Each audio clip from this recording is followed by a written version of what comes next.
नमस्कार दोस्तों, एग्जामोफोबिया YouTube channel में आप सभी लोगों का स्वागत है। जैसा कि सभी साथियों को विदित है कि हम अपने यूट्यूब चैनल एग्जामोफोबिया के माध्यम से ध्येय आईएएस संस्थान द्वारा संचालित आरओ के टेस्ट पेपर सॉल्व करवा रहे हैं। इसी कड़ी में आज हम लोग ध्येय आईएएस संस्थान के आरओ के टेस्ट पेपर नंबर 9वें पे चर्चा करेंगे।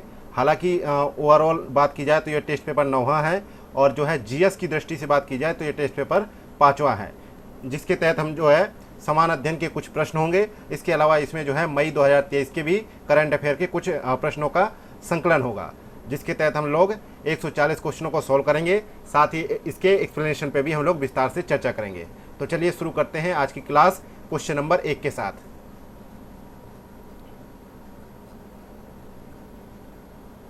क्वेश्चन नंबर 1 दे रखा है, क्या दे रखा है कि पंचायती राज से संबंधित निम्न कथनों पर विचार करें।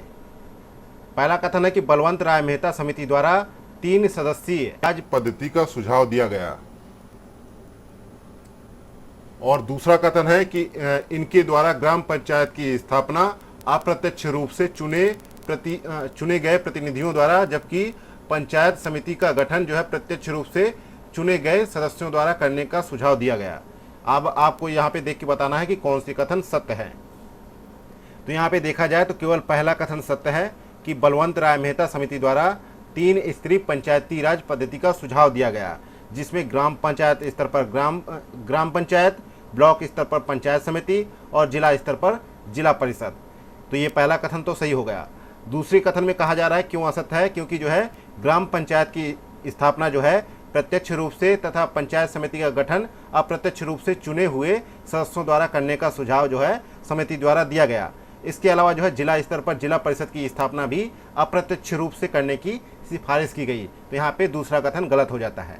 तो यहाँ पे केवल पहला कथन सही है, इसलिए ए ऑप्शन सही है। आगे बढ़ते हैं तो देखते हैं क्वेश्चन नंबर दूसरा दे रखा है।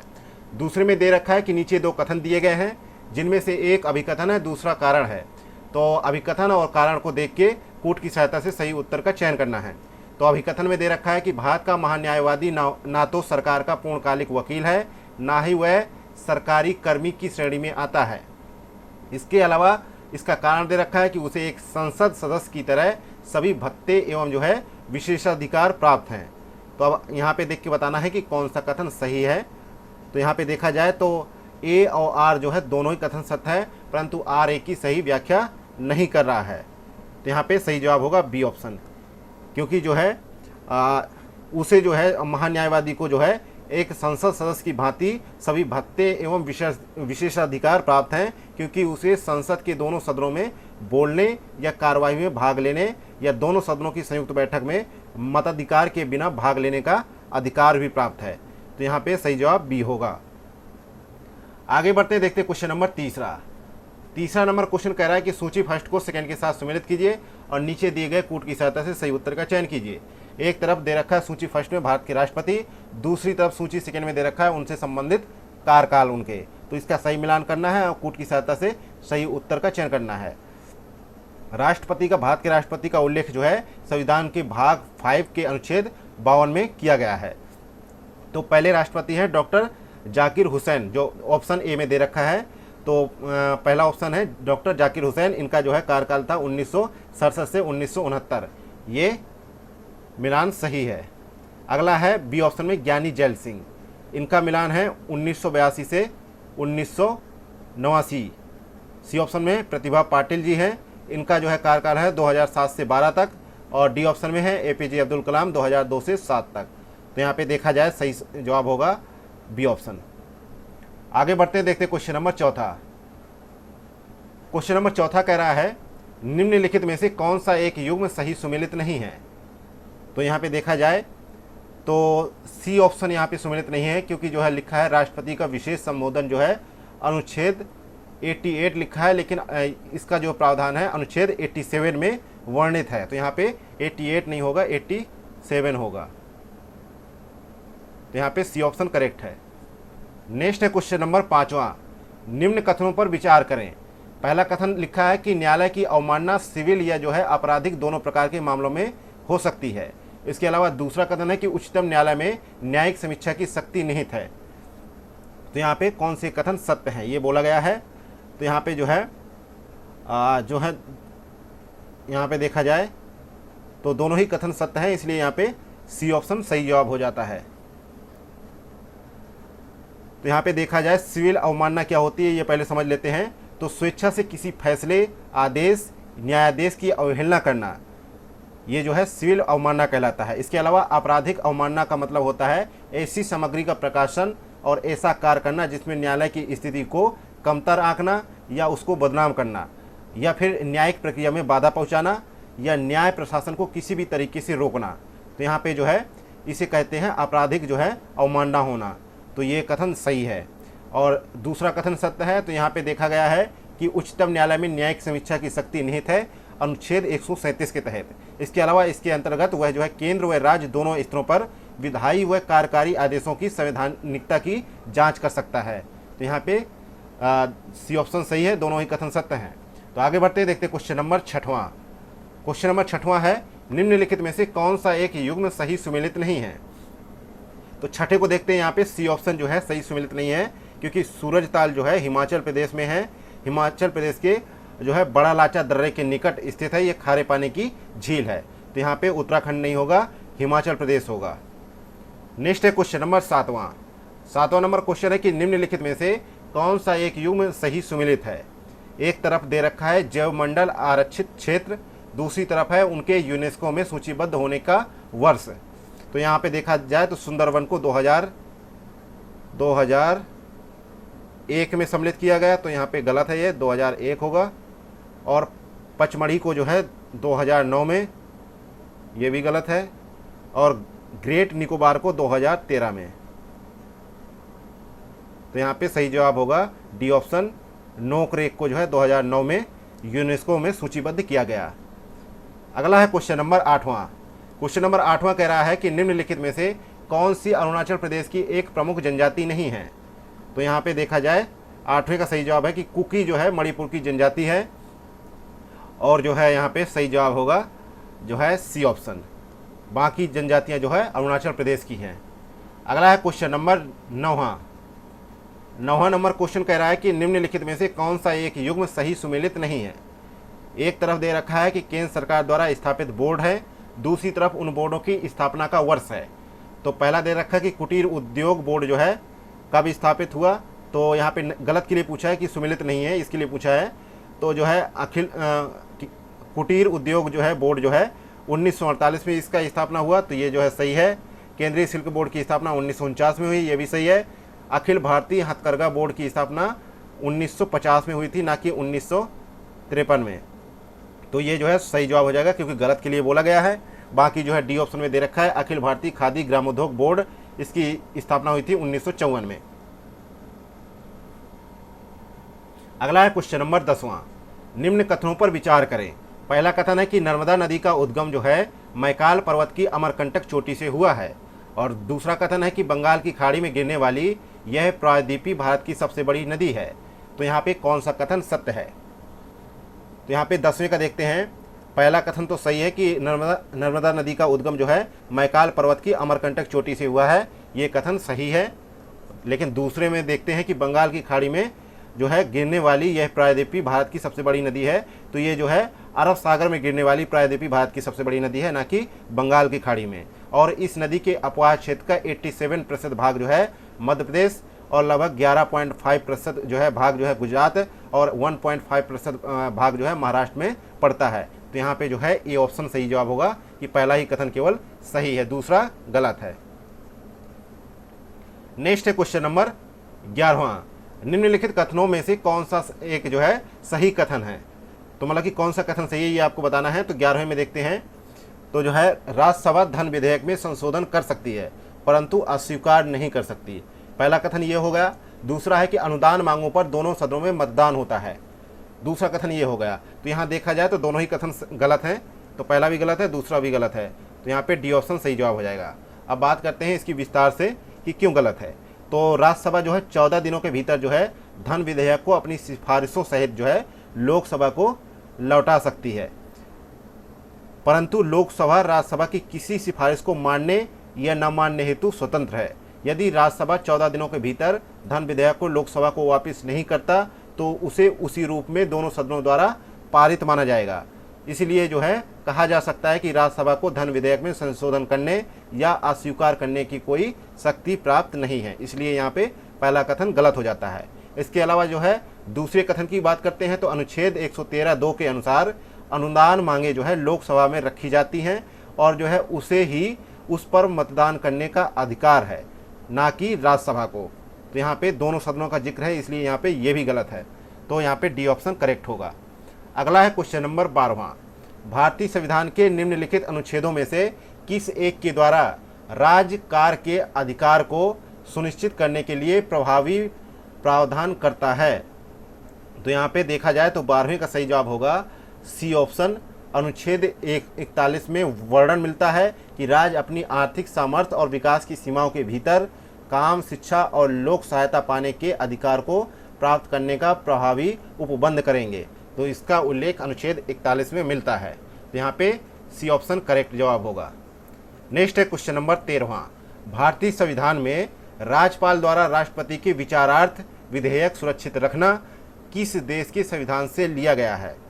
तो राज्यपाल द्वारा राष्ट्रपति के विचारार्थ विधेयक सुरक्षित रखना कनाडा के संविधान से लिया गया है। और जो है और जो अन्य प्रावधान जो कनाडा से लिए गए हैं, तो पहला है संसदीय प्रणाली और दूसरा है सशक्त केंद्र, तीसरा है अवशिष्ट शक्तियां केंद्र के पास होंगी। ये भी प्रावधान कनाडा से लिया गया है। इसके अलावा चौथा प्रावधान है राज्यपाल द्वारा राष्ट्रपति के विचारार्थ विधेयक सुरक्षित रखना, यह भी कनाडा से ही लिया गया है। तो यहाँ पे सही जवाब होगा बी ऑप्शन। नेक्स्ट है क्वेश्चन नंबर 14 है।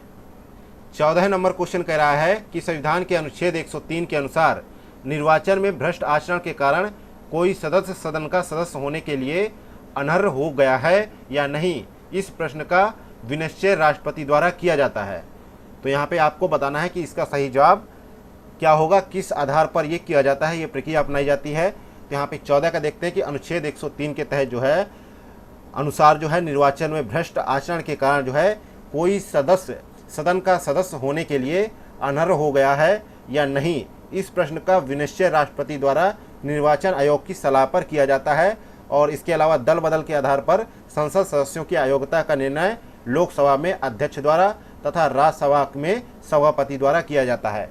जैसे कि आपने देखा होगा अभी जो है राहुल गांधी वाले केस में कि जो है हाई कोर्ट का आदेश आया, तो वहाँ पे चुनाव आयोग ने जो है एक जो है सलाह मशवरा किया जो लोकसभा अध्यक्ष हैं और जो है उनको जो है उनके जो है सांसद के पद से अनर्ह कर दिया गया।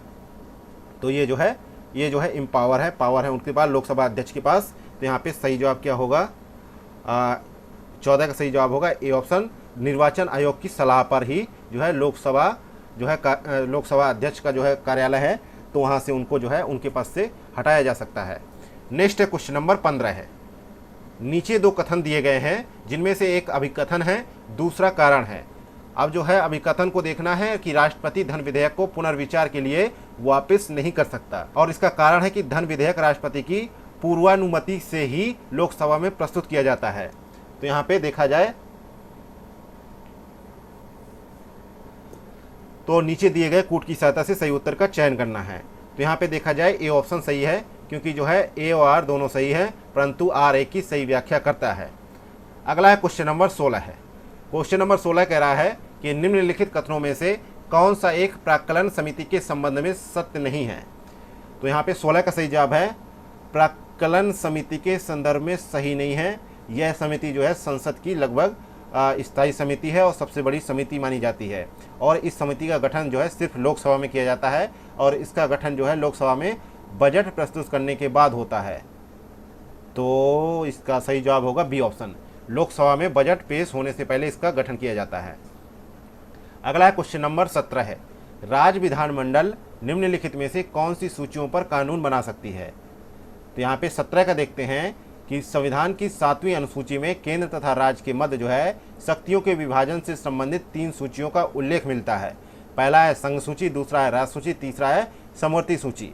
तो यहाँ पे देखा गया है कि राज्य विधानमंडल जो है राज्य सूची तथा समवर्ती सूची के विषयों पर कानून बना सकती है। इसके अलावा जो है समवर्ती सूची के विषयों पर संसद द्वारा भी कानून बनाया जा सकता है, लेकिन संघ सूची से संबंधित कानून राज्य विधानमंडल नहीं बना सकता। तो इस प्रकार से यहाँ पे डी ऑप्शन सही जवाब होगा। नेक्स्ट है क्वेश्चन नंबर 18 है।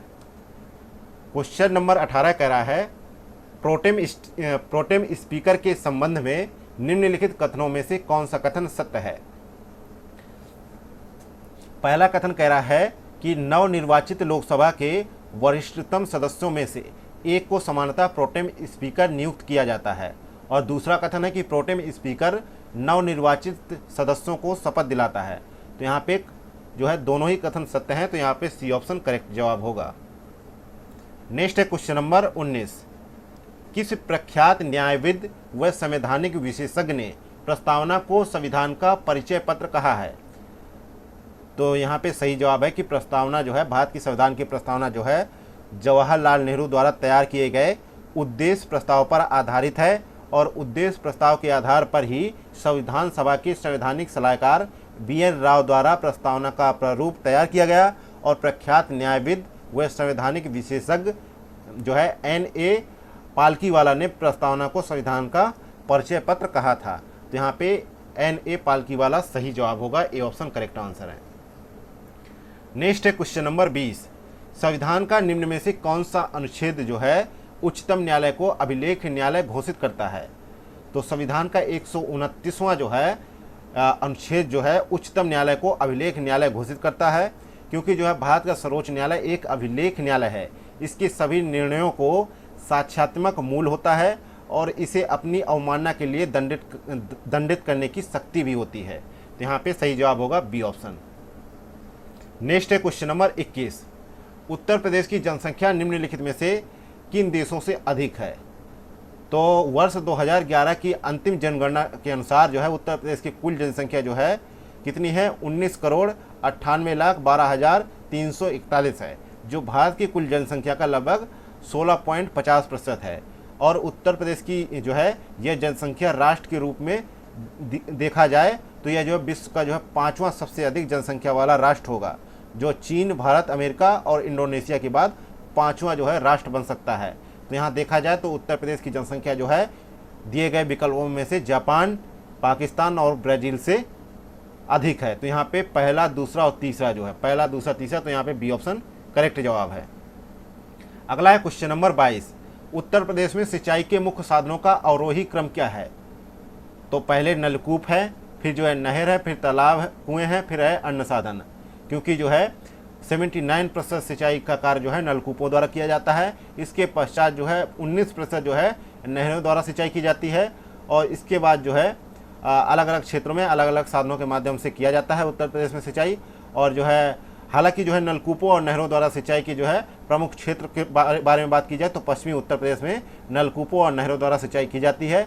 और जो पठारी भूमि होने के कारण जो है बुंदेलखंड में तालाब और पोखरों के माध्यम से सिंचाई की जाती है। यहाँ पे सही जवाब होगा सी ऑप्शन।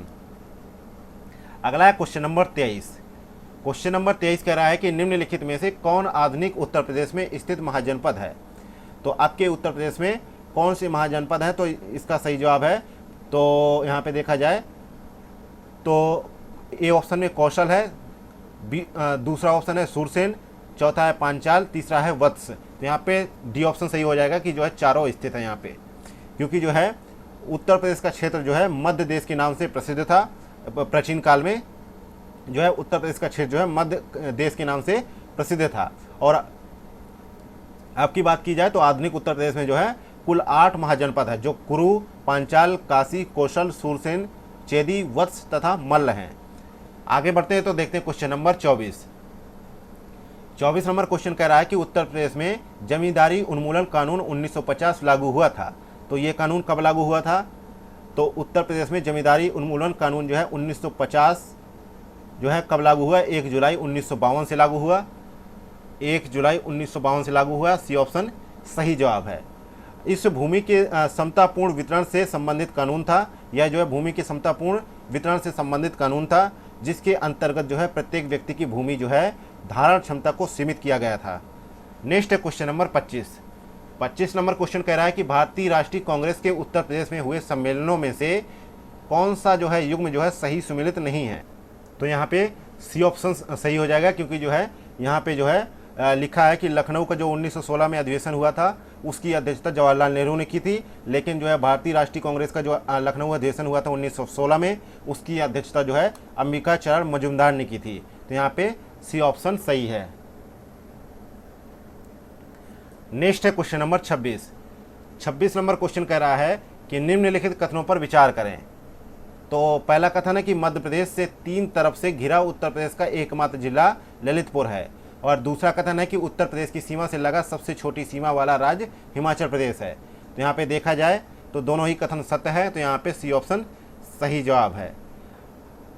क्योंकि जो है आगे थोड़ा सा एक्सप्लेनेशन को और एक्सटेंड करें तो हिमाचल प्रदेश की सीमा जो है केवल सहारनपुर जनपद से लगती है, और उत्तर प्रदेश की सबसे लंबी सीमा जो है मध्य प्रदेश से लगती है।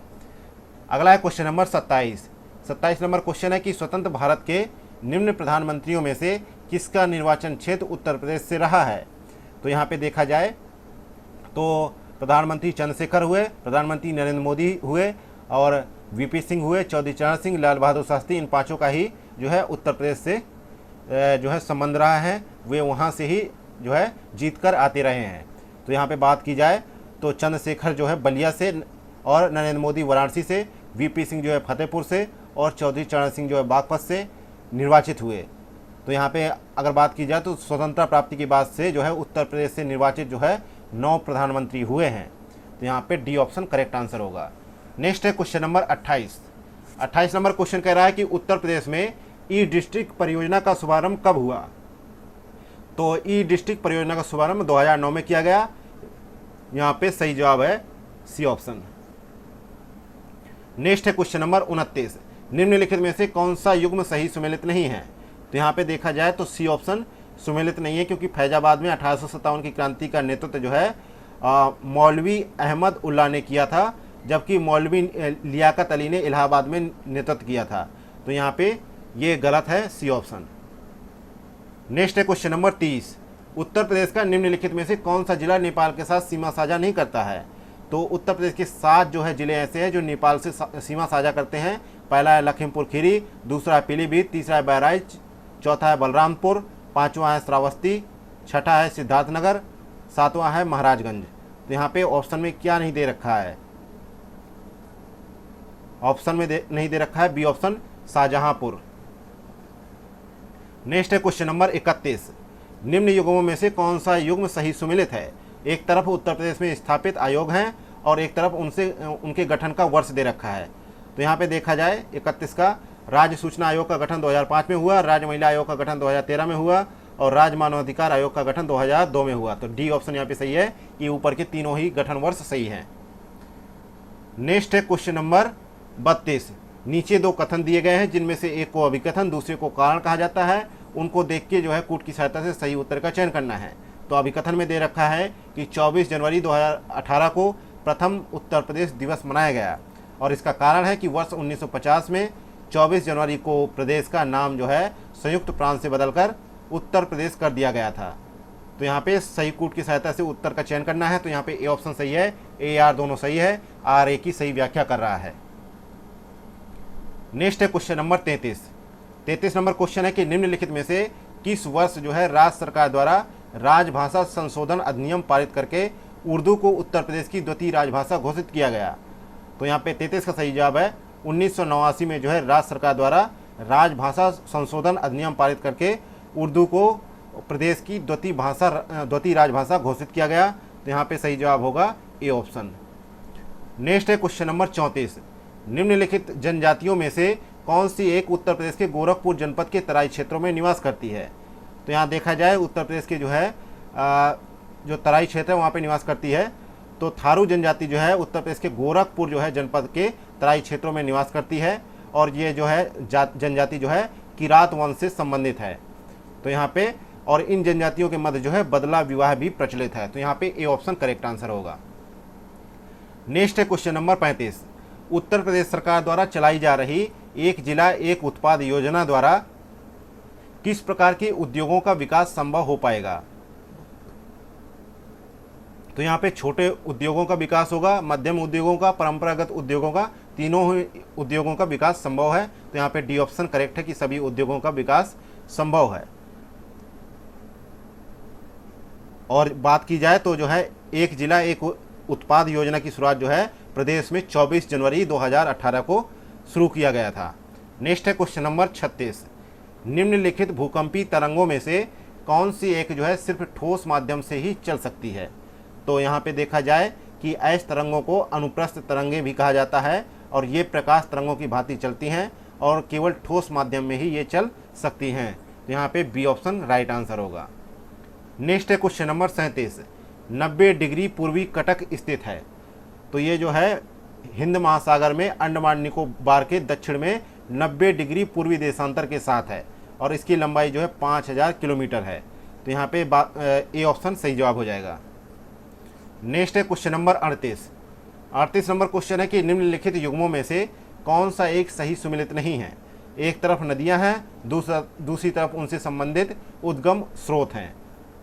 तो यहाँ पे बात की जाए तो सही नहीं है के लिए बात की गई है। तो ब्लू नील नदी का उद्गम स्रोत जो है ताना झील है जो इथोपिया में स्थित है, जबकि जो है व्हाइट नील नदी जो है विक्टोरिया झील से निकलती है। तो इस प्रकार से यहाँ पे बी ऑप्शन जो है गलत है। ब्लू नील नदी का उद्गम जो है स्थान जो है ताना झील है, ना कि विक्टोरिया झील, जबकि विक्टोरिया झील जो है व्हाइट नील नदी विक्टोरिया झील से निकलती है। तो यहाँ पे विक्टोरिया झील से व्हाइट नील नदी निकलती है। तो यहाँ पे बी ऑप्शन करेक्ट है। नेक्स्ट है क्वेश्चन नंबर 39 नंबर क्वेश्चन कह रहा है कि नीचे दो कथन है, एक को अभिकथन कहते हैं, दूसरे को कारण। दोनों को देख के कूट की सहायता से सही उत्तर का चयन कीजिए। तो अभिकथन में दे रखा है कि हरमट्टन पवन को डॉक्टर विंड भी कहते हैं। हरमट्टन पवन को डॉक्टर विंड भी कहते हैं और इसका कारण है कि यह अफ्रीका के पश्चिमी तट की आर्द्र और शुष्क वायु में शुष्कता लाकर मौसम को स्वास्थ्यप्रद बनाती है। तो यहाँ पे देखा जाए तो 39 का सही जवाब क्या होगा, ए ऑप्शन। ए आर दोनों सही है, आर ए की सही व्याख्या कर रहा है। नेक्स्ट है क्वेश्चन नंबर 40 नंबर क्वेश्चन है कि निम्नलिखित कथनों पर विचार कीजिए। पहला कथन है कि पृथ्वी से परावर्तित ऊष्मा को जो है भौमिक विकिरण कहा जाता है और इसका दूसरा कथन है कि भौमिक विकिरण दीर्घ तरंगों वाला होता। तो यहाँ पे 40 को देखा जाए तो 40 का सही जवाब है सी ऑप्शन। पहला और दूसरा दोनों सही हैं, यहाँ पे दोनों सही हैं। नेक्स्ट है क्वेश्चन नंबर 41 नंबर क्वेश्चन है कि निम्नलिखित युग्मों पर विचार करें। एक तरफ जनजाति है, दूसरी तरफ उनके निवास स्थान है। तो जो है देखा जाए तो बुशमैन जनजाति का निवास स्थान है कालाहारी मरुस्थल और दूसरी जनजाति है पिग्मी जिसका निवास स्थान है कांगो बेसिन और तीसरी जनजाति है बद्दू जिसका निवास स्थान है सहारा मरुस्थल। तो इस प्रकार से डी ऑप्शन सही है, तीनों ही सही सुमेलित हैं। नेक्स्ट है क्वेश्चन नंबर 42, दक्षिणी अमेरिकी महाद्वीप के पश्चिमी तटवर्ती क्षेत्रों में समुद्री पक्षियों से प्राप्त खाद्य को क्या कहा जाता है। तो यहाँ पे 42 का सही जवाब है, उसको जो है ग्वानो कहा जाता है। बी ऑप्शन यहाँ पे करेक्ट आंसर है। नेक्स्ट है क्वेश्चन नंबर 43 नंबर क्वेश्चन है कि निम्नलिखित में से कौन सा एक मध्य अमेरिकी देश नहीं है। तो मध्य अमेरिकी देश नहीं है तो जो है पहले जो है बात करते हैं। यहाँ पे देखा गया है कि गुआना जो है मध्य अमेरिकी देश नहीं है, यह जो है दक्षिण अमेरिका महाद्वीप में स्थित जो है एक देश है और इसकी राजधानी जो है जॉर्ज टाउन है। तो यहाँ पे बी ऑप्शन राइट है। नेक्स्ट है क्वेश्चन नंबर 44, निम्नलिखित युग्मों में से कौन सा एक सही सुमेलित नहीं है। तो यहाँ पे जैव विविधता अधिनियम जो है 2002 में आया। तो यहाँ पे डी ऑप्शन जो है गलत है। नेक्स्ट है क्वेश्चन नंबर 45, निम्नांकित घास के मैदानों में कौन सा युग्म एक ही वर्ग से संबंधित है। तो यहाँ पे 45 को देखते हैं तो डी ऑप्शन कंपोज और सवाना जो है उष्णकटिबंधीय घास के मैदान है, इसलिए यहाँ पे डी ऑप्शन करेक्ट है। इसके अलावा जो और विकल्प दे रखे हैं वो जो है शीतोष्ण कटिबंधीय घास के मैदान है। नेक्स्ट है क्वेश्चन नंबर 46, इंद्रावती, प्राणहिता और जो है मंजरा किसकी सहायक नदियां हैं।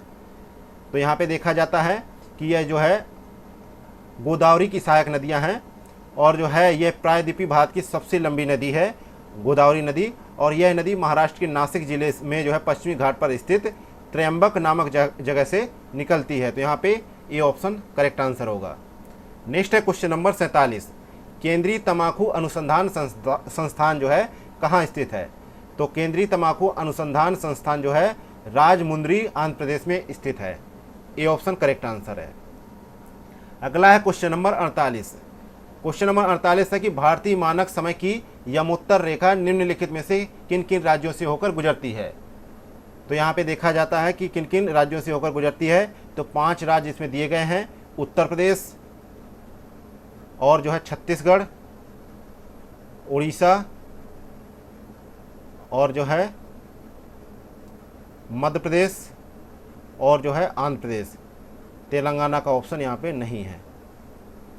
तो यहाँ पे सही जवाब होगा बी ऑप्शन।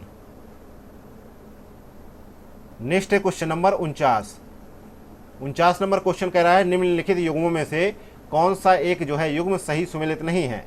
एक तरफ पर्वत या पठार दे रखे हैं, दूसरी तरफ दे रखा है उनसे संबंधित सर्वोच्च चोटियाँ। तो यहाँ पे देखा जाता है कि जो है नीलगिरी की जो पहाड़ी है वो जो है तमिलनाडु, केरल एवं कर्नाटका राज्य में फैली हुई है। तो यहाँ पे जो है और जो है नीलगिरी की सबसे ऊंची चोटी जो है दोद्दा बेटा है, जो है जिसकी जो है ऊंचाई जो है 2657 मीटर है। और दक्षिण भारत की सबसे ऊंची चोटी जो है अनाईमुडी है, जिसकी जो है ऊंचाई जो है 2695 मीटर है। अन्नामलाई की पहाड़ी पर ये स्थित है। जो है भारत की सबसे ऊंची चोटी जो है अनाईमुडी जो है अन्नामलाई की पहाड़ी पर स्थित है। तो यहाँ पे देखा जाता है गलत मिलान हो रहा है यहाँ पे, तो डी ऑप्शन सही जवाब है। अगला है क्वेश्चन नंबर 50, निम्नलिखित कथनों में से कौन सा कथन असत्य है? पहला है कि जेट विमानों द्वारा उत्सर्जित होने वाली नाइट्रोजन ऑक्साइड के कारण ओजोन परत में छिद्र की समस्या उत्पन्न होती है। और दूसरा कारण है कि ओजोन परत में छेद होने का प्रमुख कारण जो है क्लोरीन है। तो यहाँ पे देखा जाता है कि दोनों ही कथन सत्य हैं, दोनों ही कथन सत्य हैं। तो असत्य के लिए पूछा गया है, तो यहाँ पे ना तो पहला ना तो दूसरा। तो यहाँ पे डी ऑप्शन करेक्ट आंसर होगा। आगे बढ़ते हैं, देखते हैं क्वेश्चन नंबर 51। क्वेश्चन नंबर 51 कह रहा है कि 2 कथन दिए गए हैं, एक अभिकथन है, दूसरा कारण है और कूट की सहायता से सही उत्तर देना है। तो अभिकथन में दे रखा है कि IUCN की रेड डाटा बुक यह बताती है कि कौन सा वन्य जीव खतरनाक स्तर पर है जिसका संरक्षण आवश्यक है।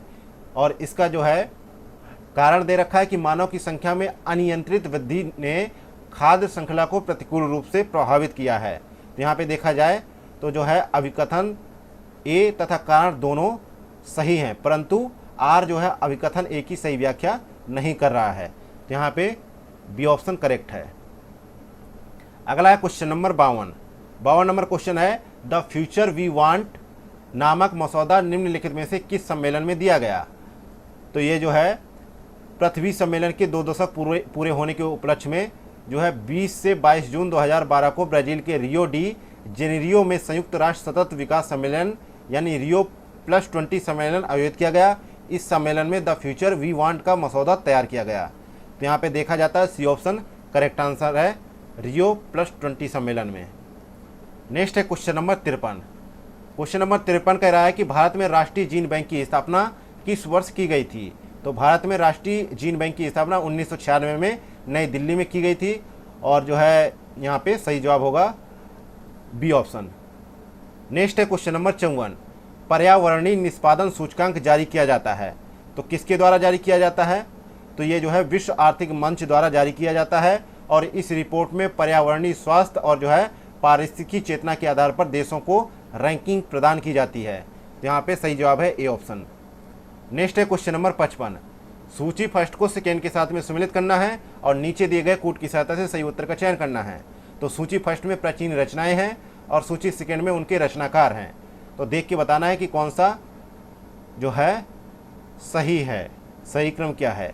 तो यहाँ पे ए जो है मिलेगा 3 से और बी मिलेगा 4 से और सी मिलेगा दूसरे से और डी मिलेगा पहले से। तो इस प्रकार से सही जवाब हो जाएगा ए ऑप्शन। अगला है क्वेश्चन नंबर 56 नंबर क्वेश्चन है नवाब सिराजुद्दौला के विरुद्ध प्राथमिक दौर के षड्यंत्र में कौन शामिल नहीं था? तो यहाँ पे देखा जाए नवाब सिराजुद्दौला के विरुद्ध जो है षड्यंत्र हुए, उसमें जो है मीर जाफर शामिल था, ना कि मीर कासिम। तो यहाँ पर सही जवाब है मीर जाफर। तो यहाँ पर जो है सी ऑप्शन सही जवाब है। तो है मीर कासिम इसमें सम्मिलित नहीं था, मीर जाफर जो है इसमें शामिल था। और इसके अलावा अन्य जो ऑप्शन भी दे रखे हैं वो भी इस षड्यंत्र में सम्मिलित थे। तो नेक्स्ट है क्वेश्चन नंबर 57 नंबर क्वेश्चन है कि निम्न युग्मों में से कौन सा एक सही सुमेलित नहीं है? एक तरफ स्तूप दे रखे हैं, दूसरी तरफ उनसे संबंधित खोजकर्ता।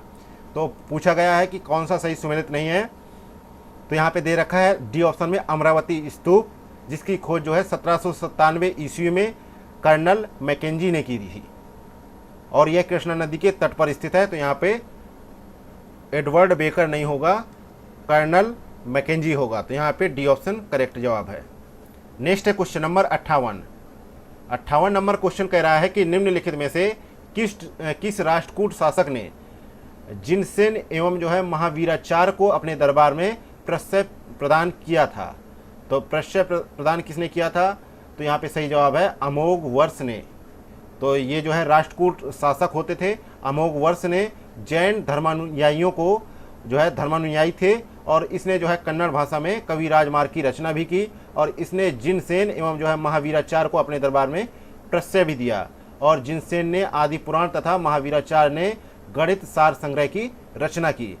नेक्स्ट है क्वेश्चन नंबर 59। निम्नलिखित में से किस एक उपनिषद में चारों आश्रमों का उल्लेख मिलता है? तो यहाँ पे बात कही गई है। तो 59 का सही जवाब है ए ऑप्शन, जबालोपनिषद में जो है चारों आश्रमों का उल्लेख मिलता है। ए ऑप्शन सही जवाब है। 4 आश्रम कौन से हैं? ब्रह्मचर्य, गृहस्थ, वानप्रस्थ एवं संन्यास। नेक्स्ट है क्वेश्चन नंबर 60। निम्न हड़प्पा कालीन नदियां तथा उनके किनारे बसे नगरों के युग्मों में से कौन सा एक सही सुमेलित नहीं है? तो यहाँ पे रोपड़ सतलज नदी के किनारे अवस्थित है, ना कि भोगवा नदी के किनारे। तो यहाँ पे जो है ये गलत है। नेक्स्ट है क्वेश्चन नंबर 61। मज्म उल बहरीन किस मुगल शासक की मूल रचना थी? तो ये जो है दारा सिकोह की रचना थी। सी ऑप्शन यहाँ पे सही है। दारा सिकोह का जन्म जो है 1615 ईस्वी में शाहजहां की प्रिय पत्नी मुमताज महल के गर्भ से हुआ था और जो है लेनपुल ने उसे जो है लघु अकबर की संज्ञा दी और जो है मज्म उल बहरीन जो है दारा सिकोह की ही मूल रचना थी। नेक्स्ट है क्वेश्चन नंबर 62।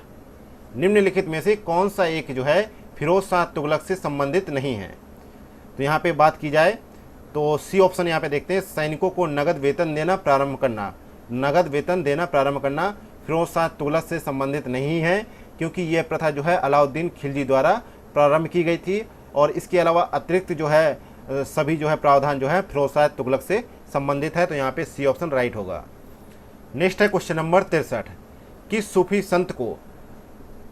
सूफी संत को अनल हक यानी मैं सत्य ईश्वर हूं की घोषणा करने के कारण मृत्युदंड दिया गया था? तो यहाँ पे सही जवाब है 63 का सही जवाब है सी ऑप्शन, मंसूर बिन जो है अल्लाज को जो है मृत्युदंड दिया गया था, क्योंकि उन्होंने वे एक सूफी संत थे और वे कहते थे खुद को अनल हक। तो जो है ये सूफी संत थे और इनका जन्म जो है 858 ईस्वी में हुआ था और जो है ये खुद को ईश्वर बताते थे और इन्होंने घोषणा भी कर रखी थी। हालांकि इस कारण इनको जो है मृत्युदंड दिया गया और जो है यहाँ पे सी ऑप्शन सही जवाब हो जाएगा। आगे बढ़ते देखते क्वेश्चन नंबर 64 नंबर क्वेश्चन कह रहा है कि किस मध्यकालीन शासक ने ऊलर झील में एक कृत्रिम द्वीप यानी जैना लंका का निर्माण करवाया? तो यहाँ पे 64 का सही जवाब है B option, Zainul Abidin. B option यहाँ पे सही जवाब है। बी ऑप्शन यहाँ पे करेक्ट आंसर है।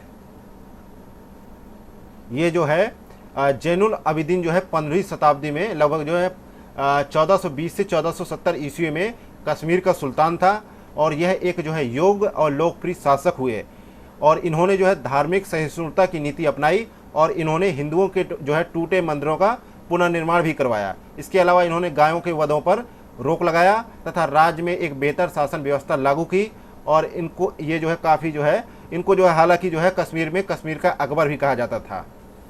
नेक्स्ट है क्वेश्चन नंबर 55। क्वेश्चन नंबर 55 कह रहा है नीचे दो कथन दिए गए हैं, एक अभिकथन है दूसरा कारण है और कूट की सहायता से सही उत्तर का चयन कीजिए। तो अभिकथन में दे रखा कि भारत में राष्ट्रीय आंदोलन के विकास ने जाति प्रथा को कमजोर करने में महत्वपूर्ण भूमिका निभाई और इसका कारण है कि राष्ट्रीय आंदोलन उन तमाम संस्थाओं का विरोधी था जो भारतीय जनता को बांट कर रखती थी। तो इस प्रकार से यहाँ पे ए और आर दोनों सही है, आर ए की सही व्याख्या कर रहा है, ए ऑप्शन यहाँ पे राइट आंसर है। नेक्स्ट है question number 66। Doctor B R Ambedkar द्वारा प्रकाशित समाचार पत्र मूक नायक किस भाषा में था?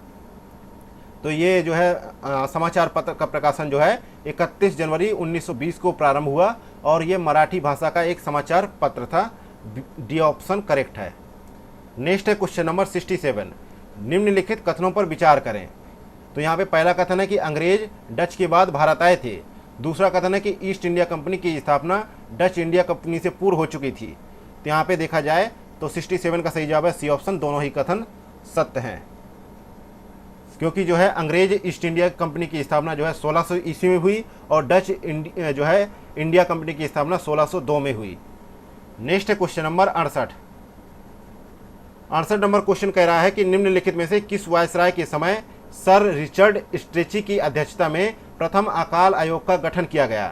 तो यहाँ पे देखा जाए तो लॉर्ड लिटन के समय में जो है सर रिचर्ड स्ट्रेची की अध्यक्षता में प्रथम अकाल आयोग का गठन किया गया और इसकी स्थापना वर्ष 1880 ईस्वी में की गई और इस आयोग का मुख्य उद्देश्य क्या था कि सरकार की अकाल एवं राहत संबंधी नीति निर्धारित करना था। तो यहाँ पे ए ऑप्शन सही जवाब हो जाएगा। नेक्स्ट है क्वेश्चन नंबर 69। वर्ष 1908 में सेवा सदन की स्थापना किसके द्वारा की गई थी? तो सेवा सदन की स्थापना जो है बहराम जी मालाबारी द्वारा की गई थी। इसकी स्थापना ए ऑप्शन सही जवाब है। नेक्स्ट है क्वेश्चन नंबर 70। 1 अगस्त 1920 को असहयोग आंदोलन प्रारंभ किया गया। इस आंदोलन से असंतुष्ट होकर निम्नलिखित में से किन नेताओं ने कांग्रेस छोड़ दिया? तो यहाँ पे देखा जाता है कि इस आंदोलन से असंतुष्ट होकर विपिन चंद्र पॉल और एनी बेसेंट तथा मोहम्मद अली जिन्ना इन सभी ने कांग्रेस छोड़ दिया और 12 फरवरी 1922 को चौरी चौरा कांड से आहत होकर गांधी जी द्वारा असहयोग आंदोलन स्थगित कर दिया गया। तो यहाँ पे जो है डी ऑप्शन सही जवाब हो जाएगा कि तीनों ही इसमें सम्मिलित थे। अगला है क्वेश्चन नंबर 71। अखिल भारतीय किसान सभा का प्रथम अधिवेशन वर्ष 1936 में किसकी अध्यक्षता में प्रारंभ हुआ? तो 71 का यहाँ पे सही जवाब है ए ऑप्शन स्वामी सहजानंद की जो है अध्यक्षता में प्रारंभ हुआ 1936 में और इसके महासचिव जो थे एनजी रंगा थे। नेक्स्ट है क्वेश्चन नंबर 72। निम्नलिखित घटनाओं पर विचार कीजिए तथा उनको जो है काल क्रमानुसार व्यवस्थित कीजिए। तो यहाँ पे देखा जाए तो जालियांवाला बाग हत्याकांड कब हुआ? 1919 में और पूना पैक्ट हुआ 1932 में और जो है द्वितीय गोलमेज सम्मेलन हुआ 1931 में और जो है साइमन कमीशन कब हुआ? 1927 में। 1927 में। तो इस प्रकार यहाँ पे सही जवाब हो जाएगा बी ऑप्शन। नेक्स्ट है क्वेश्चन नंबर 73। क्वेश्चन नंबर 73 है निम्नलिखित युग्मों में से कौन सा एक सही सुमेलित नहीं है? तो पहला देखते हैं, एक तरफ पुस्तक है दूसरी तरफ लेखक हैं। तो यहाँ पे देखा जाए तो 73 में इंडियन फिलोसफी पुस्तक के लेखक डॉक्टर राधाकृष्णन हैं। इंडियन फिलोसफी के जो है लेखक जो है राधाकृष्णन हैं। तो यहाँ पे जो है एलेक्जेंडर डफ नहीं होगा क्योंकि एलेक्जेंडर डफ जो है इनकी जो है प्रसिद्ध पुस्तक जो है इंडिया एंड इंडियन मिशन है। तो यहाँ पे सही जवाब होगा सी ऑप्शन, यही जो है गलत है मिलान। अगला है क्वेश्चन नंबर 74। निम्न में से किस भारतीय नेता ने मार्ले मिंटो सुधारों यानी भारतीय परिषद अधिनियम 1909 को तैयार करने में विशेष भूमिका निभाई? तो यहाँ पे 74 की बात करते हैं। गोपाल कृष्ण गोखले ने 1906 में इंग्लैंड जाकर 1909 के मार्ले मिंटो सुधारों को बनाने में विशेष भूमिका निभाई और मार्ले मिंटो अधिनियम वर्ष 1909 में पारित हुआ था। इस अधिनियम द्वारा मुसलमानों के लिए अलग निर्वाचन क्षेत्र तथा सांप्रदायिक प्रतिनिधित्व का प्रावधान किया गया। तो यहाँ पे ए ऑप्शन करेक्ट आंसर है। नेक्स्ट है क्वेश्चन नंबर 75, निम्नलिखित में से कौन सा एक युग्म सही सुमेलित नहीं है? एक तरफ सिद्धांत है, दूसरी तरफ उनसे संबंधित प्रतिपादक है। तो यहाँ पे सिद्धांत है, तो यहाँ पे जो है सही सुमेलित नहीं है, तो सी ऑप्शन सही सुमेलित नहीं है कि क्षतिपूर्वक राजकोषीय सिद्धांत जो है किसका है? तो यहाँ पे है जॉन मिनार्ड कीन्स का है, ना कि जो है एडोल्फ वैगनर का है। तो यहाँ पे सही जवाब होगा सी ऑप्शन। नेक्स्ट है क्वेश्चन नंबर 76, निम्नलिखित में से कौन मौद्रिक नीति के मात्रात्मक उपकरण नहीं है? तो यहाँ पे प्राथमिकता क्षेत्र ऋणदान जो है PSL जो है मौद्रिक नीति का गुणात्मक उपाय है, ना कि जो है मात्रात्मक उपकरण है। तो यहाँ पे सी ऑप्शन करेक्ट होगा। अगला क्वेश्चन नंबर 77, वसूली या जो है अधिप्राप्ति मूल्य जो है न्यूनतम समर्थन मूल्य से किस प्रकार भिन्न है? तो यहाँ पे देखा जाता है 77 का बराबर या उससे अधिक हो सकता है किंतु कम नहीं हो सकता। यहाँ पे डी ऑप्शन राइट है। अगला क्वेश्चन नंबर 78 नंबर क्वेश्चन है कि किसी देश की अर्थव्यवस्था की विकासमान स्थिति में GDP में किस क्षेत्र का योगदान निश्चित रूप से बढ़ेगा?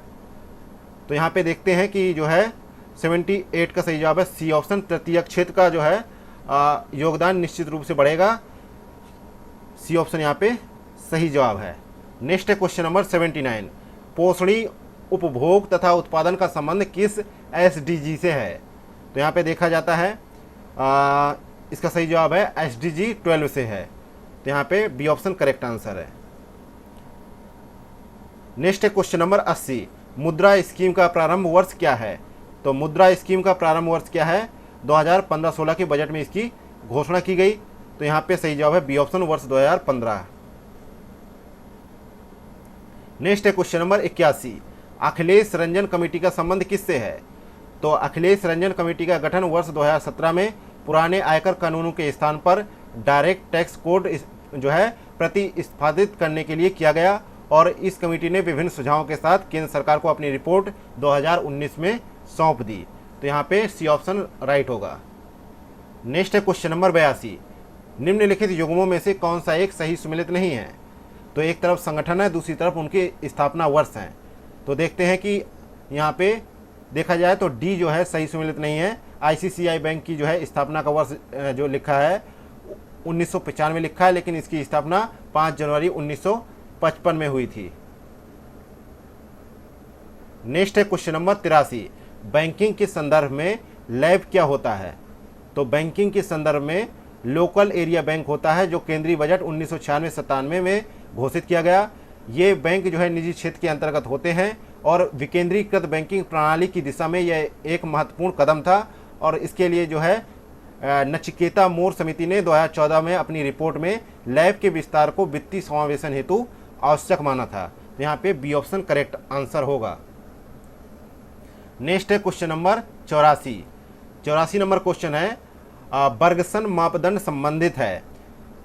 तो ये मापदंड जो है कल्याण अर्थशास्त्र से संबंधित है। बी ऑप्शन राइट आंसर है, क्योंकि जो है प्रोफेसर जो है बर्गसन ने जो है सर्वप्रथम अपने लेख में ये जो है प्रस्तावित किया कि जो है सामाजिक कल्याण फलन का प्रतिपादन किया और इस प्रतिपादन के आधार पर जो है उत्पादन तथा विनिमय की अनुकूलतम दशाएं और अधिकतम कल्याण के लिए आवश्यक दशाएं को स्वीकार किया इन्होंने अपने लेख में।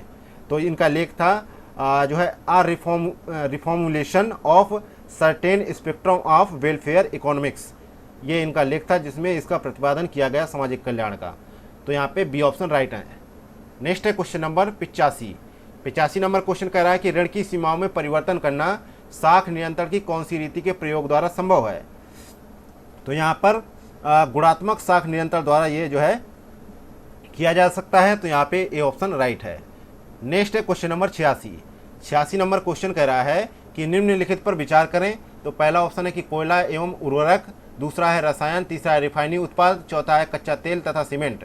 अब आपको बताना है कि भारत के कोर क्षेत्र में शामिल नहीं है इनमें से। तो भारत के जो है 8 कोर सेक्टर हैं। पहला है कोयला, दूसरा है कच्चा तेल, तीसरा है प्राकृतिक गैस, चौथा है रिफाइनिंग उत्पाद, पाँचवा है उर्वरक, छठा है इस्पात, सातवां है सीमेंट, आठवां है विद्युत। तो इसमें रसायन सम्मिलित नहीं है। तो यहाँ पे डी ऑप्शन करेक्ट होगा। नेक्स्ट है क्वेश्चन नंबर 87। निम्नलिखित पर विचार करें। पहला है अदरक, दूसरा है लिली, तीसरा है हल्दी, चौथा है प्याज। तो यहाँ पे 87 को देखा जाए तो कौन सा जो है रूपांतरित तने की उदाहरण है।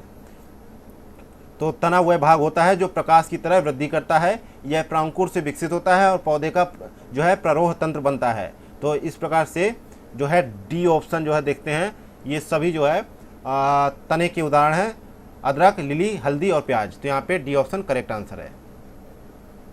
नेक्स्ट है क्वेश्चन नंबर 88। निम्नलिखित पर विचार करें। तो यहाँ पे देखते हैं तो 88 में भी जो है यही है, सभी जो है सुमेलित हैं, तो डी ऑप्शन यहाँ पे सही जवाब हो जाएगा। अगला है क्वेश्चन नंबर 89। क्वेश्चन नंबर 89 कह रहा है कि निम्नलिखित युग्मों में से कौन सही सुमेलित नहीं है। क्वेश्चन नंबर 89 कह रहा है, माफ कीजिएगा, क्वेश्चन नंबर 89 कह रहा है निम्नलिखित युग्मों में से कौन सही सुमेलित है। तो ए ऑप्शन में दे रखा है कि माइटोकॉन्ड्रिया की खोज जो है अल्टमैन ने की, और जो है कब की खोज, इसकी खोज जो है 1886 में अल्टमैन ने इसकी खोज की। इसे कोशिका का ऊर्जागृह भी कहा जाता है। और बी ऑप्शन में है प्रोटीन की फैक्ट्री, इसकी खोज जो है राइबोसोम ने की। और जो है क्योंकि जो है राइबोसोम जो है आरएनए तथा प्रोटीन के बने होते हैं और इसका प्रमुख कार्य जो है प्रोटीन का संश्लेषण करना है, और इसलिए इसे प्रोटीन की फैक्ट्री भी कहा जाता है। इसके अलावा जो है सी ऑप्शन में है कि केंद्रक की खोज जो है रॉबर्ट ब्राउन ने की 1831 में। तो सभी सुमेलित हैं, तो यहाँ पे डी ऑप्शन सही जवाब है। अगला है क्वेश्चन नंबर 90। 90 नंबर क्वेश्चन है कि बाजार में इनो के नाम से बिकने वाला एंटासिड होता है। तो इनो के नाम से बिकने वाला एंटासिड होता है जो है मैग्नीशियम जो है एल्बा होता है। तो यहाँ पे ए ऑप्शन सही जवाब है, मैग्नीशियम एल्बा होता है। इसका रासायनिक सूत्र ये है MgOH MgCO3 3H2O।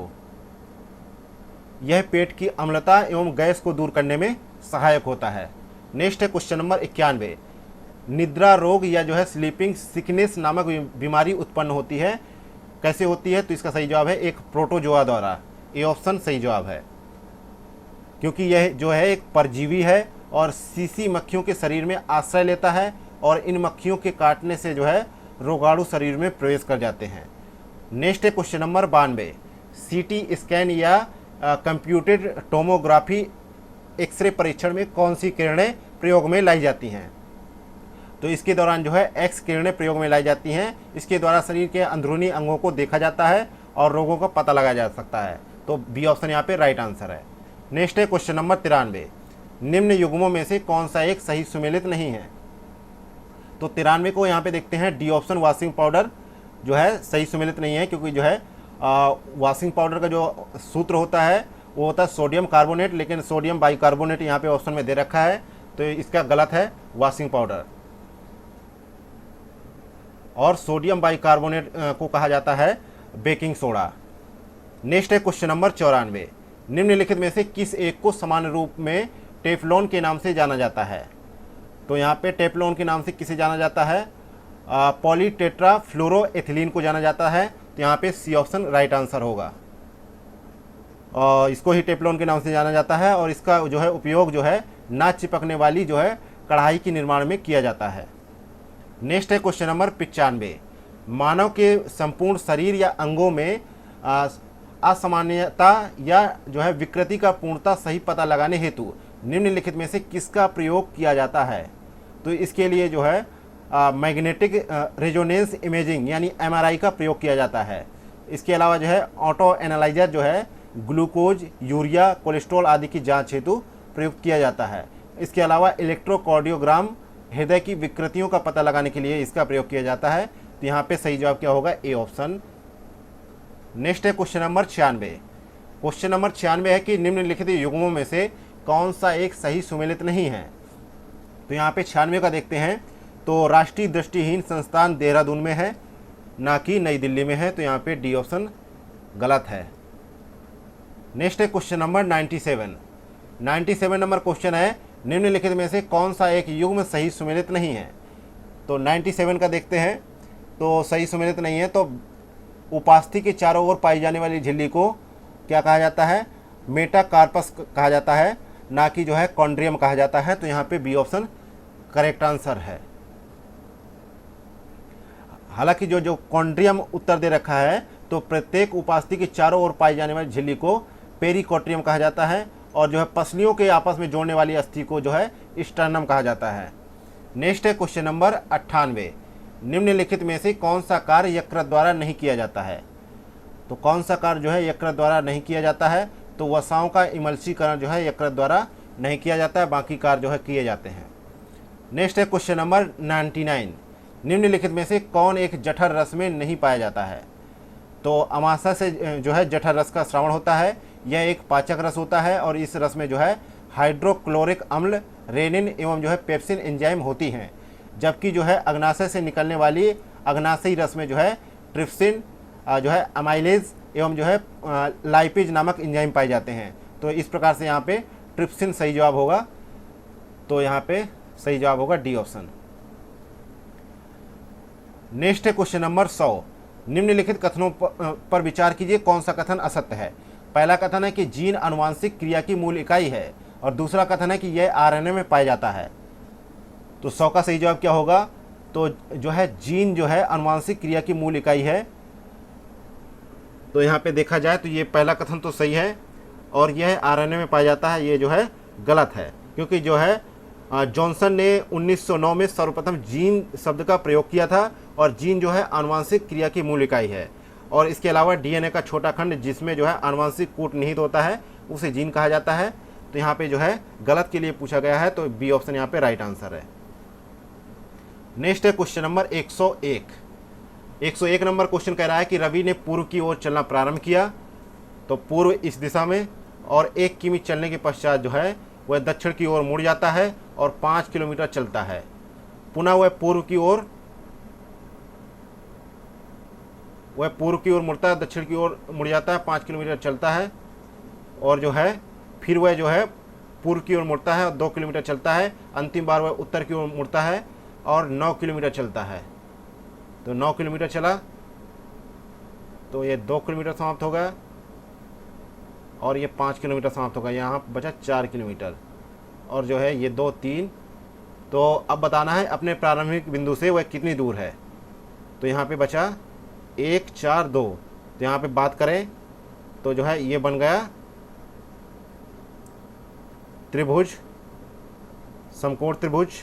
तो यहाँ पे ये बिंदु हो गया ए होगा, ये होगा जो है एफ मान लेते हैं, इसको यहाँ पे बी मान लेते हैं, इसको ई मान लेते हैं, और इसको सी मान लेते हैं, और इसको डी मान लेते हैं। तो अब जो बात की जाए तो A E is equal to A B plus B E. तो यहाँ पे 1 + 2 इज इक्वल टू 3, और ई एफ दे रखा है 4। तो यहाँ पे ए एफ निकालना है। A F equal to root के अंदर A E square plus E F square, तो 9 + 16, क्योंकि यहाँ पे 3 होगा, यहाँ पे 4 होगा, इक्वल टू रूट के अंदर 25 आ गया। तो 5 किलोमीटर अपने प्रारंभिक बिंदु से दूरी पर है। बी ऑप्शन यहाँ पे सही जवाब हो जाएगा। नेक्स्ट है क्वेश्चन नंबर 102। किसी निश्चित कूट भाषा में 15789 को XTZAL और 4346 को NPSU के रूप में लिखा गया है। उसी कूट भाषा में 2354 को किस प्रकार लिखा जाएगा? तो यहाँ पे देखा जाए तो इसका सही जवाब है सी ऑप्शन, NPTSL लिखा जाएगा।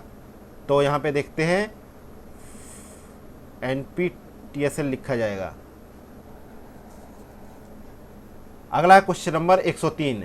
प्रश्न चिन्ह के स्थान पर कौन सी संख्या आएगी? तो यहाँ पे देखा जाए तो यहाँ पे ऐसे चला तो 7 × 2 + 4 18 हो गया, 18 दूनी 36 + 4 40 हो गया, 40 दूनी 80, 80 + 4 जो है 84 हो गया। बी ऑप्शन सही है।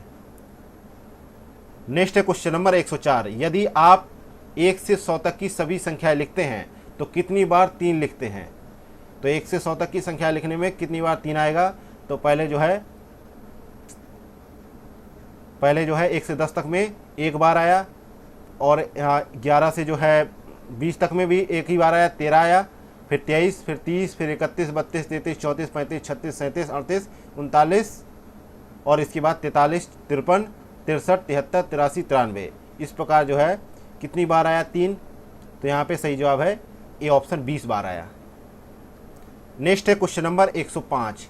105 नंबर क्वेश्चन कह रहा है निम्नलिखित श्रृंखला को सही विकल्प द्वारा पूर्ण करें। तो यहाँ पे 3 दूनी 6, 6 एक 18, 18 चौको 72। सी ऑप्शन सही जवाब है, क्योंकि 2 का गुणा 4 से करेंगे तो 8 आएगा, और 8 का गुणा 5 से करेंगे तो 40 आएगा। तो यहाँ पे 72 सही है। नेक्स्ट है क्वेश्चन नंबर 106। पिता की आयु उसके 2 पुत्रों की आयु के योग की दोगुनी है। 20 वर्ष पश्चात पिता की आयु दोनों पुत्रों की आयु के योग के बराबर हो जाएगी। पिता की वर्तमान आयु कितनी है? तो मान लेते हैं दोनों बच्चों की वर्तमान आयु x वर्ष है, तो पिता की वर्तमान आयु 2x वर्ष हो जाएगी। तो 20 वर्ष पश्चात दोनों बच्चों की आयु जो होगी तो x प्लस 40 हो जाएगी, क्योंकि जो है 20 वर्ष पश्चात जो है तो x प्लस 40, क्योंकि 2x थी ना, 2x तो जो है यहाँ पे, और 40 तो 2 का यहाँ पे 20, तो यहाँ पे हो जाएगा x प्लस 40। तो 20 वर्ष पश्चात जो पिता की आयु जो है कैसी हुई? 2x plus 20 equal to x plus 40। तो यहाँ पे x इक्वल टू 20 आया, और जो है पिता की वर्तमान आयु तो 2 का गुणा जो है 20 से कर देते तो 40 वर्ष आ जाएगी। ये ऑप्शन सही है। नेक्स्ट है क्वेश्चन नंबर 107। 107 नंबर क्वेश्चन कह रहा है नीचे दिए गए शब्दों को सार्थक क्रम में व्यवस्थित कीजिए। तो यहाँ पे सर्वप्रथम आगमन होता है, तत्पश्चात जो है परिचय, फिर उसके बाद प्रस्तुति, फिर जो है चर्चा होती है, और अंत में संतुति होती है। इस प्रकार से यहाँ पे ए ऑप्शन सही जवाब है। नेक्स्ट है क्वेश्चन नंबर 108। उसे चुनिए जो अन्य 3 से भिन्न है। तो अन्य 3 से भिन्न क्या है? इन सब का जो जोड़ करेंगे ना तो 21 आ रहा है, ठीक है, लेकिन जो है 398 में 20 आ रहा है, तो ये भिन्न है। अगला है क्वेश्चन नंबर 109। निम्नलिखित समूह में कौन सा इनमें नहीं है?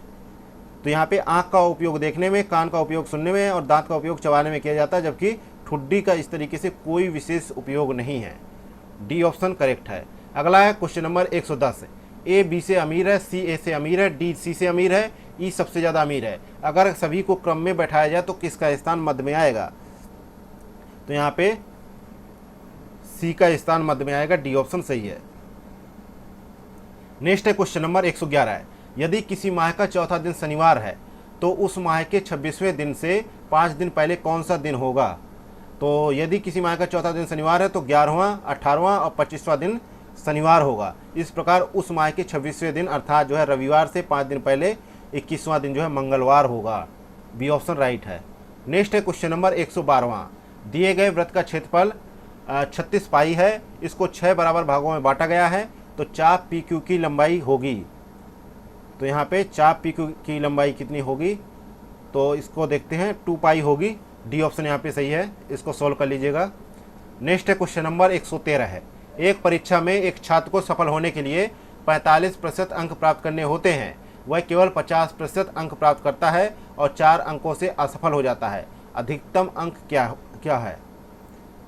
तो छात्र जो है 50 अंक प्राप्त कर 4 अंकों से फेल हो जाता है, यानी छात्र को पास होने के लिए न्यूनतम अंक जो है कितना होना चाहिए?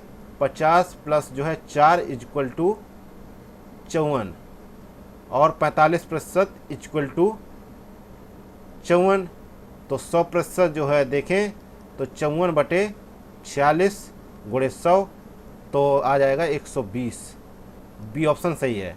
नेक्स्ट है क्वेश्चन नंबर 114 है। 114 नंबर क्वेश्चन कह रहा है कि वित्तीय स्थिरता एवं विकास परिषद जिसकी स्थापना दिसंबर 2010 में हुई थी, तो इसका अध्यक्ष कौन है? तो 114 का सही जवाब है इसके अध्यक्ष जो है वित्त मंत्री होते हैं, केंद्रीय वित्त मंत्री। बी ऑप्शन सही है। और इसका उद्देश्य होता है वित्तीय क्षेत्र के विकास, स्थिरता, अंतर जो है नियामकीय समन्वय को बढ़ावा देना और जो है संस्थागत स्वरूप तैयार करना इत्यादि इसके उद्देश्य होते हैं। अगला है क्वेश्चन नंबर 115 है, डब्ल्यू रोस्टो ने आर्थिक विकास की प्रक्रिया को कितने चरणों में बांटा है? तो इन्होंने जो है 5 चरणों में बांटा है। ए ऑप्शन सही जवाब है। पहला चरण है कि पारंपरिक समाज हो, और दूसरा है कि आत्मस्फूर्ति की पूर्ववर्ती अवस्था हो, और तीसरा है आत्मस्फूर्ति की अवस्था, और चौथा है परिपक्वता की अवस्था, पांचवा है उच्च जन उपभोग की अवस्था। इसके लिए डब्ल्यू रोस्टो ने जो है रोस्टो के अनुसार जो है भारत ने 1952 में तीसरी अवस्था को प्राप्त कर लिया था। नेक्स्ट है क्वेश्चन नंबर 116 है, निम्न में से किस एक का महत्व मीठी क्रांति से है? तो मीठी क्रांति किसे कहते हैं? मधुमक्खी पालन एवं उससे संबंधित गतिविधियों को बढ़ावा देने हेतु सरकार द्वारा सीड रिवोल्यूशन की धारणा को बढ़ावा दिया गया, और सरकार द्वारा राष्ट्रीय मधुमक्खी पालन एवं शहद मिशन के तहत जो है लगभग 500 करोड़ रुपए का आवंटन भी किया गया। तो यहाँ पे ए ऑप्शन सही होगा, शहद उत्पादन से है। अगला है क्वेश्चन नंबर 117 है, पूषा रूबी निम्न में से किस प्रकार की उत्तम किस्म है? तो पूषा रूबी जो है टमाटर की उत्तम किस्म है। तो यहाँ पे सही जवाब होगा ए ऑप्शन। अगला क्वेश्चन नंबर 118, क्वेश्चन नंबर 18 है 118, निम्नलिखित कथनों पर विचार कीजिए। तो पहला कथन कह रहा है कि वर्ष 2011 की जनगणना के अनुसार उत्तर प्रदेश की 10 की वृद्धि दर 20.2% रही है, और दूसरा कथन है कि वर्ष 2011 की जनगणना के अनुसार उत्तर प्रदेश में सर्वाधिक 10 की वृद्धि वाला जिला जो है गौतम बुद्ध नगर रहा है। तो इस प्रकार से यहाँ पे दोनों ही कथन सही हो जाते हैं, सी ऑप्शन करेक्ट है। नेक्स्ट है क्वेश्चन नंबर 119, भारतीय खाद्य निगम की स्थापना किस पंचवर्षीय योजना के दौरान की गई? तो यहाँ पे देखा जाए तृतीय पंचवर्षीय योजना, जिसका कार्यकाल 1961 से 66 तक रहा है, और जो है भारतीय खाद्य निगम एवं कृषि कीमत आयोग जो 1965 में दोनों तृतीय पंचवर्षीय योजना के दौरान स्थापित हुए। तो यहाँ पे सही जवाब होगा बी ऑप्शन। नेक्स्ट है क्वेश्चन नंबर 120, निम्नलिखित में से कौन सी एक नकदी फसल नहीं है? तो यहाँ पे जो है सोयाबीन जो है नकदी फसल नहीं है। इसके अलावा गन्ना, रबड़, तंबाकू जो है नकदी फसलें हैं। नेक्स्ट है क्वेश्चन नंबर 121, 121 नंबर क्वेश्चन कह रहा है कि मई 2023 में निम्नलिखित में से किस स्थान पर देश के पहले राष्ट्रीय बांध सुरक्षा केंद्र को स्थापित किए जाने की घोषणा की गई? तो इसकी घोषणा जो है जयपुर में स्थापित करने का किया गया, और इसका मुख्य उद्देश्य बांधों को भूकंप जैसी आपदाओं से बचाना था। तो यहाँ पे ए ऑप्शन राइट हो जाएगा।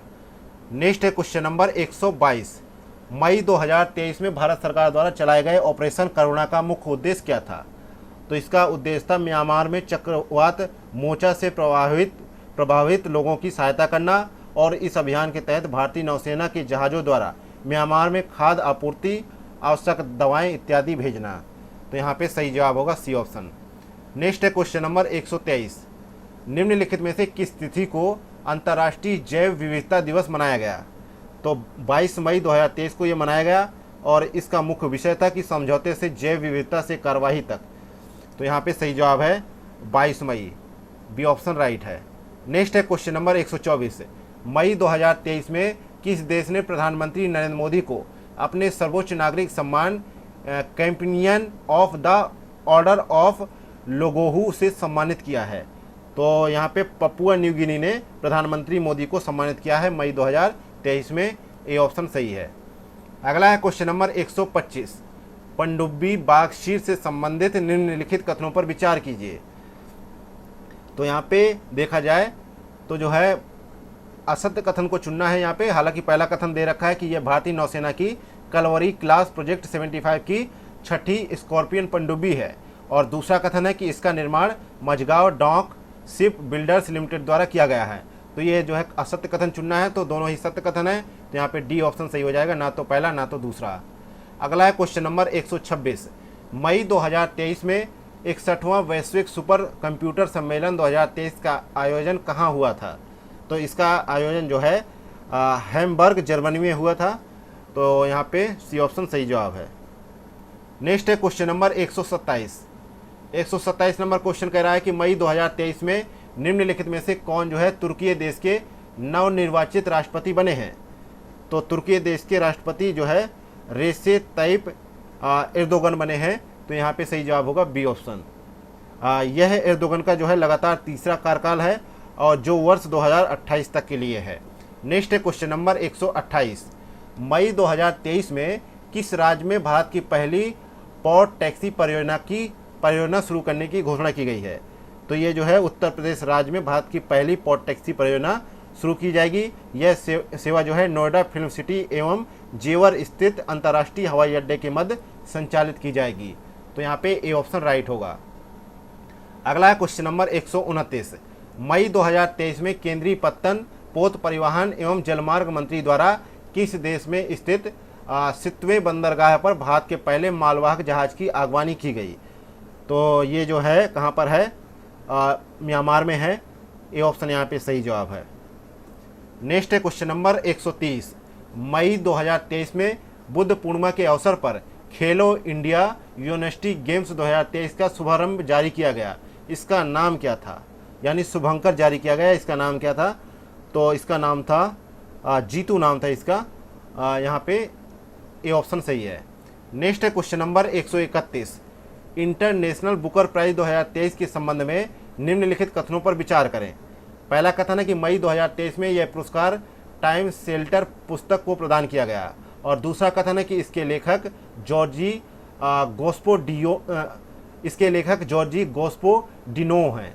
तो यहाँ पे एक सत्य कथन का चयन करना है। तो 131 का सही जवाब है सी ऑप्शन। दोनों ही कथन सत्य हैं। ये हालांकि बुल्गारिया के रहने वाले हैं ये जो लेखक हैं।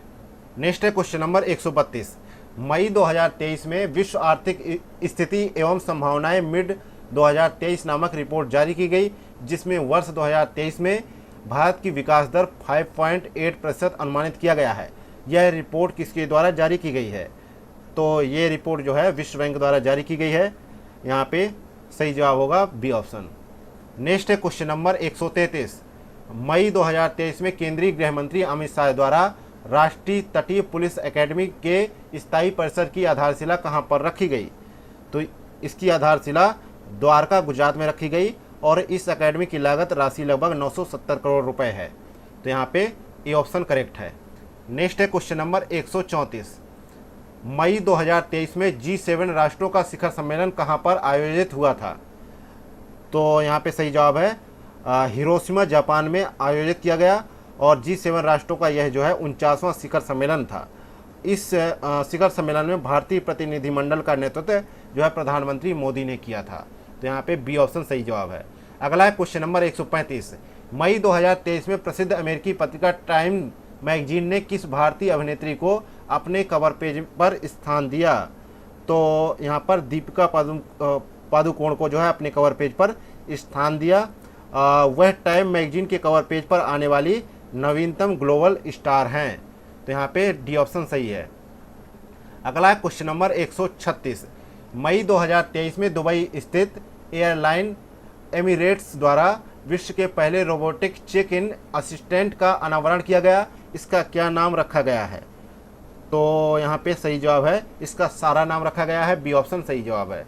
अगला है क्वेश्चन नंबर 137। मई 2023 में किस देश द्वारा लंबी दूरी की बैलिस्टिक मिसाइल खाइबर का परीक्षण किया गया है? तो इसका परीक्षण जो है ईरान द्वारा किया गया है और इसकी मारक क्षमता लगभग 2000 किलोमीटर है। डी ऑप्शन सही जवाब है। नहीं, माफ़ कीजिएगा, इसका सही जवाब है सी ऑप्शन। ईरान द्वारा किया गया है और इसकी मारक क्षमता जो है 2000 किलोमीटर है। अगला है क्वेश्चन नंबर 138। मई 2023 में भारतीय संविधान के किस अनुच्छेद का हवाला देते हुए सर्वोच्च न्यायालय ने यह कहा कि राष्ट्रीय राजधानी सिविल सेवा प्राधिकरण स्थापित करने वाला अध्यादेश इसके अनुकूल नहीं है? तो यहाँ पे अनुच्छेद जो है 239 ए का हवाला देते हुए सर्वोच्च न्यायालय ने यह टिप्पणी की थी। इसके अलावा वर्ष 1991 में जो है 69वें संविधान संशोधन अधिनियम द्वारा इस अनुच्छेद को जो है संविधान में जोड़ा गया था। तो यहाँ पे बी ऑप्शन सही जवाब है। नेक्स्ट है क्वेश्चन नंबर 139। मई 2023 में संयुक्त नौसैन्य अभ्यास टाइगर शार्क 40 का आयोजन किन दो देशों के मध्य संपन्न हुआ? तो इसका आयोजन जो है बांग्लादेश और संयुक्त राज्य अमेरिका के मध्य संपन्न हुआ और इसका आयोजन स्थल जो है चट्टोग्राम बांग्लादेश था। तो यहाँ पे बी ऑप्शन सही जवाब है। नेक्स्ट है क्वेश्चन नंबर 140 और आज के जो है टेस्ट पेपर का अंतिम क्वेश्चन। मई 2023 में ग्लोबल वेल्थ कॉन्फ्रेंस का आयोजन कहाँ पर किया गया? तो इसका आयोजन जो है लंदन यूके में किया गया। ए ऑप्शन सही जवाब है। इसी के साथ ही ध्येय आईएएस संस्थान द्वारा संचालित आरओ का टेस्ट पेपर नंबर 9 यहीं पे समाप्त होता है और जीएस का पेपर नंबर 5वां यहीं पे समाप्त होता है। मिलते हैं नेक्स्ट वीडियो में। Thank you for watching Examophobia YouTube channel.